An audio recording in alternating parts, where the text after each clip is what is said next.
Um, what do I think of Charles Martin? Oh, I think he's very good. I think he's untested. He hasn't fought any big names. His last fight against Glaskov. No, I hadn't heard of Glaskov before the fight, but looking into him, he was a decent fighter. So he's had one fight against someone who really came to win. The same as Anthony Joshua, he's only ever fought someone who's come to win once, and that was Dylan White. So they've only both had one real fight between them each. So they're both kind of untested. Although it's for a world title, they're both kind of untested. There's still question marks. It's going to be a tough fight for Anthony Joshua. Looking at Charles Martin's record, it's hard to really see anything really from that because the guys he's fought have been beaten more conclusively by other fighters. That doesn't always tell the full picture. I've spoken to a few people in the game who know boxing very well, and all of them tell me that Charles Martin is a lot better than his record suggests. His inflated record suggests. They've said they see him whooping people's ass in the gym. They say behind closed doors there's no American heavyweight that's had the better of him ever. He's 6'5", is a southpaw, and Anthony Joshua really needs to be on his A game, and he needs to get rid of Anthony Joshua needs to knock out Charles Martin very, very quickly. If Anthony Joshua decides to have a boxing match with Charles Martin, he will lose. And I don't want that. I really don't want that. That'd be like the worst thing to ever happen, because a fight between myself and him will be absolutely mega. That's the fight that everyone wants. So I'm imploring Anthony Joshua, don't decide to try and have a boxing match and keep it long, and because you can't beat a tall southpaw like that. I don't believe he has the tools, the long-range tools, the speed, the angles, the head movement to nullify a good, crafty southpaw's jab and straight left. So fingers crossed from everybody that Anthony Joshua goes out there and just hits this guy on the chin.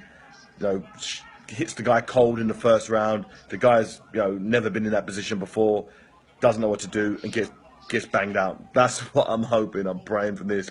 But if it goes past 5 or 6 rounds, it's going to be. I'm struggling to see what Anthony can do to win the fight if it goes past the midway stage, as that's not where he does his best work. He does his best work when he's fresh. He does his best work when all of his energy stores are there. And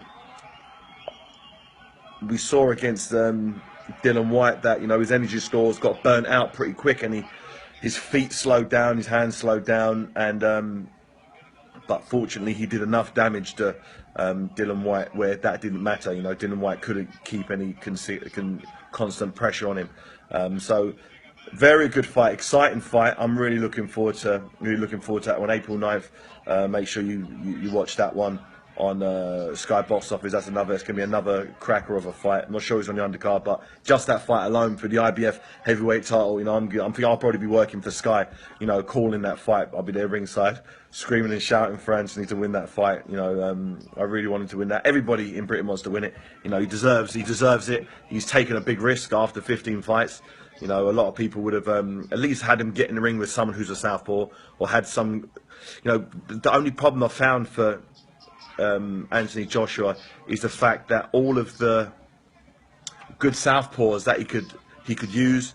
Tony Thompson, for one, I've used him before I fought Woody Harrison. I used Tony Thompson, great sparring partner, great, lots of angles, lots of experience, really good guy to get some good work from. I used him. Who else is there? Louis Ortiz, Louis Ortiz. That's another southpaw. Mike Perez, another southpaw.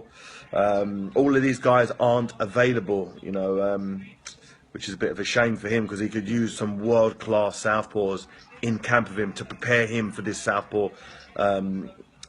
stance of Charles Martin. But I'm sure he's got a good team around him. He's got a lot of professionals who know their stuff, so I'm sure they've got some good quality sparring in there to make sure that but when he gets in the ring, he doesn't feel like he's lost, or he doesn't know where he is. So that's a good sign.